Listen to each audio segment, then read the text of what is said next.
Hello and welcome to SmartX. So today we are going to solve some questions on AP arithmetic progression. In the last video we have covered some concepts of progression and series. We talked about notations and arithmetic progression. Now in this video we will cover some important questions that might come in JEE mains and give some idea about the problems, how to approach the problems in advance. Okay, so let's solve. These are the three questions we are given here. So the first question is, if A B C are in AP, A B C कोई तीन number हैं जो AP में है, prove that B plus C plus A plus B are also in AP. Okay, so हम इसको कैसे approach करेंगे? सबसे पहली चीज जो हमें गिवन है, a b c are in A P. अच्छा, तो कोई भी अगर तीन नंबर ए पी में अगर गिवन है पहले से, तो हम सबसे पहले क्या लिखेंगे?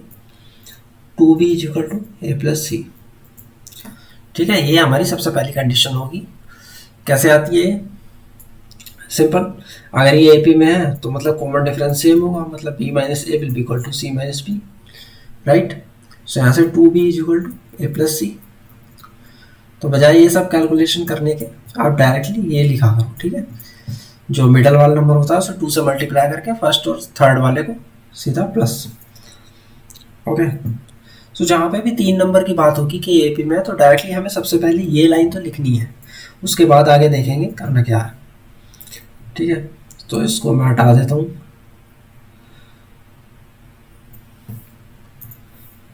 सो 2b is equal to a plus c, right. अब हमें क्या प्रूव करना है कि ये जो तीन नंबर गिवन है b प्लस सी और c प्लस ए और a प्लस बी, ये तीन नंबर भी ए पी में होने चाहिए. तो हम लेट्स एज्यूम, हम एज्यूम कर लेते हैं पहले से कि ये ए पी में है. तो अगर ये ए पी में होते तो क्या होता? तो ये जो मिडल वाला नंबर है ये 2 से मल्टीप्लाई होता और ये इक्वल आता किसके? इनके सम के, means a plus b plus b plus c, right. इनके सम के इक्वल आता, फर्स्ट के और थर्ड के. तो अब हमें ये चीज़ ऑलरेडी गिवन है, तो इससे अगर हम यहाँ पे पुट करें, ठीक है, अभी हम इनको इक्वल नहीं रख रहे हैं, अभी जस्ट हम कंपेयर कर रहे हैं कि अगर ए पी में अगर होते तो कैसे आते. ठीक है, तो 2c प्लस ए क्या हो जाएगा? c plus a is 2b, so this will be equal to 2 into 2b, that will be equal to 4b, right. और a plus b plus b plus c, तो a प्लस सी क्या हो जाएगा? That is 2b already given, so it is 2b plus b plus b 2b, so it will also come 4b. दोनों equal आ रहे हैं, इसका मतलब ये जो चीज़ है ये ट्रू है, ये ट्रू है. तो इसका क्या मतलब है? इसका मतलब ये भी ए पी में है, राइट. तो यहाँ से प्रूव हो गया. अब हम सेकंड क्वेश्चन सोल्व करते हैं. सेकंड क्वेश्चन क्या कहता है? The sum of 4 integers in A P is 24 and their product is 945, find the numbers. तो जब भी हमें तीन नंबर या चार नंबर या पाँच या छः कितने भी नंबर हो ए पी में अगर गिवन है और हमें लेट करना है कि वो नंबर क्या है, हमें जस्ट एज्यूम करना है, तो हमें ऐसे एज्यूम नहीं कर लेंगे ए बी सी डी या A1 A2 A3, ऐसे नहीं. या फिर और उनका सम गिवन है, इंपॉर्टेंट चीज़ सम गिवन है, और तो हम उनको ना ही a plus d a plus 2D ऐसे एज्यूम करेंगे. ठीक है, होने ए पी में चाहिए तो हम एज्यूम कुछ भी करें, बस हमारी जो कंडीशन है ए पी वाली वो फुलफिल होनी चाहिए. तो हम यहाँ पर ट्रिक क्या यूज़ करेंगे कि हम उन नंबर को कुछ इस तरह लेंगे कि उनका जो सम है वो कॉमन डिफरेंस हट जाए, ताकि एक वेरिएबल बचेगा सिर्फ फर्स्ट एलिमेंट, फर्स्ट रो. जैसे अगर हमें दो नंबर लेने हैं कोई, तो बजाय हमें ए और ए प्लस डी के हम लेंगे ए माइनस डी और ए प्लस डी. ये भी ए पी में है. कॉमन डिफरेंस यहाँ पे कितना? 2D का डिफरेंस है. ठीक है, तो कॉमन डिफरेंस चाहे कितना भी हो उससे कुछ फर्क नहीं पड़ता, होना कांस्टेंट चाहिए हर टर्म में. अगर हमें तीन नंबर चूज करने हैं तो क्या चूज करेंगे? ए minus D, a plus D. अब कॉमन डिफरेंस डी का है, कोई फर्क नहीं पड़ता कुछ भी हो, बस सीरीज क्या है ए पी में होनी चाहिए. ये कंडीशन फुलफिल हो रही है। तो यहीं पे अगर हमें 4 नंबर दिए हैं तो हम उनको क्या एज्यूम करेंगे, 4 नंबर हम कुछ इस तरीके से लेंगे कि सबका डी हट जाए। तो डी कैसे हटेगा, एक को ले लेते हैं ए माइनस 3D, सॉरी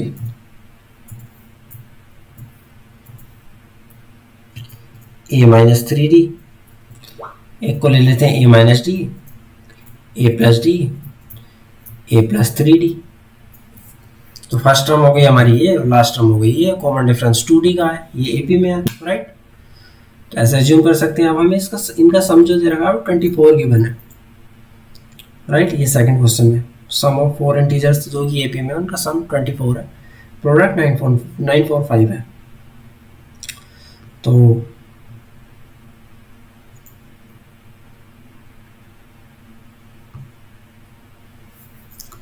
अगर सम 24 है तो यहाँ से अगर हम सम करें तो ये डी तो सारे हट जाएंगे क्योंकि हमने एज्यूम ही इस तरह करे हैं। ये हो जाएगा 4 इक्वल टू 24, ए की वैल्यू आ जाएगी यहाँ से 6, राइट। ए इक्वल टू 6 आ जाएगा। अब हमें डी और निकालना है, नंबर हमारे पास चारों आ जाएंगे।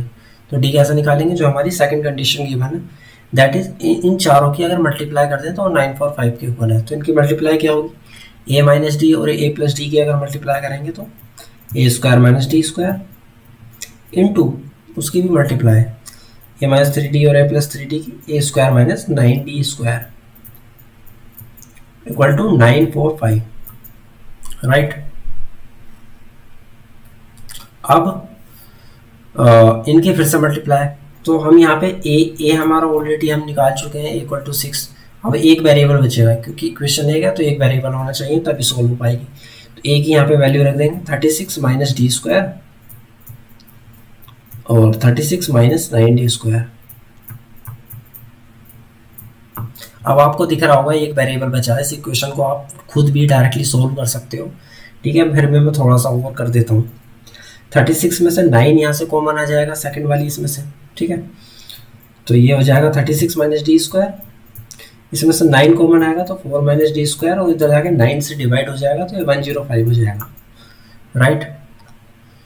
अब हम इनको डायरेक्टली मल्टीप्लाई करेंगे तो ये डिग्री 4 में इक्वेशन आ जाएगी एक, क्या आ जाएगी equation, d to the power 4 minus 4D square 36D square, तो ये जाएगा 40D स्क्वायर और 36 इंटू 4 हो जाएगा कितना, 72 इंटू 2 144, 144 में से 105 अगर माइनस करेंगे तो कितना बचेगा 39, राइट, इक्वल टू 0।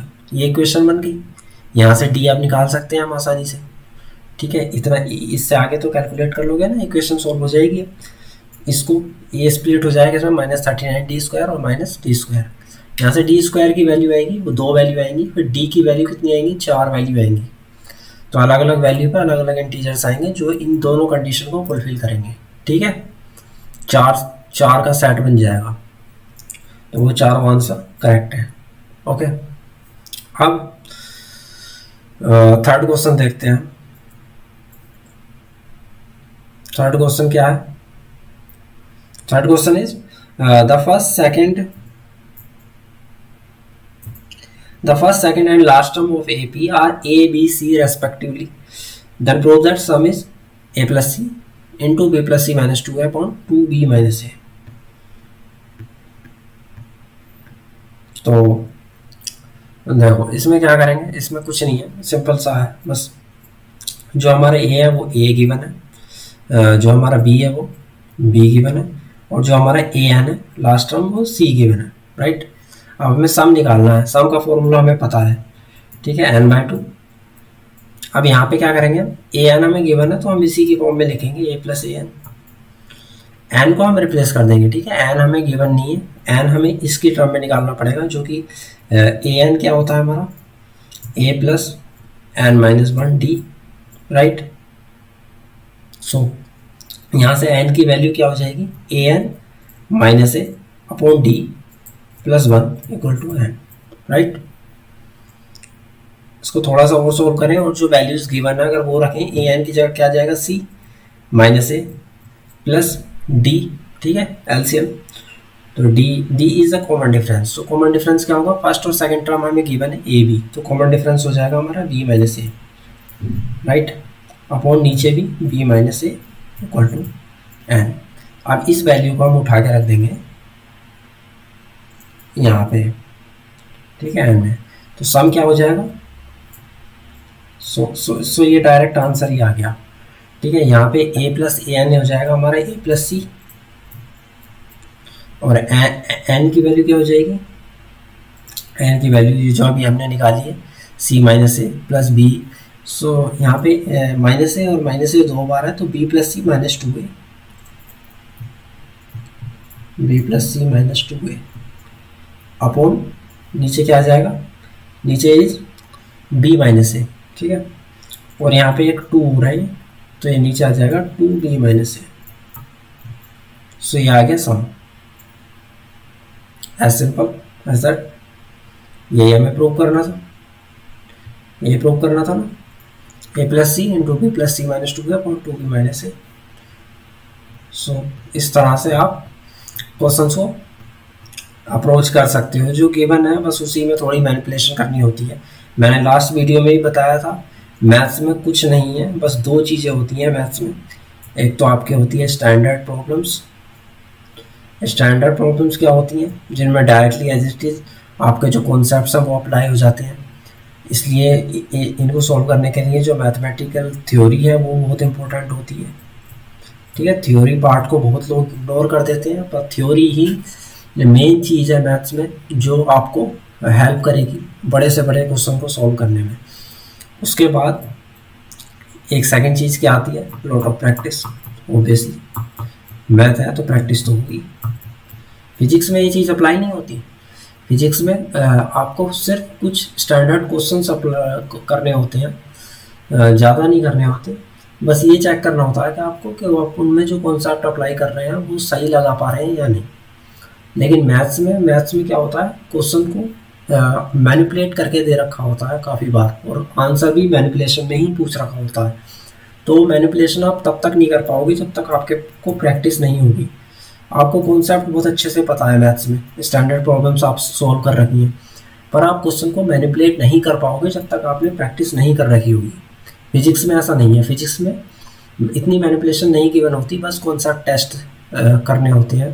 क्वेश्चन में कॉन्सेप्ट टेस्ट करेगा आपके, तो उनकी अंडरस्टैंडिंग हो जाए, थोड़ी बहुत प्रॉब्लम सॉल्व कर लो डिफ़िकल्ट वाली, बस हो जाता है, ठीक है। लेकिन मैथ्स में दोनों चीज़ें, थ्योरी आपको पढ़नी पड़ेगी अच्छे से, कॉन्सेप्ट है क्या, और उसके बाद काफ़ी सारे क्वेश्चन सॉल्व करने पड़ेंगे उस पर, ताकि आप एक ही क्वेश्चन को डिफरेंट अप्रोच से सॉल्व कर पाओ, एक ही कॉन्सेप्ट को, ठीक है।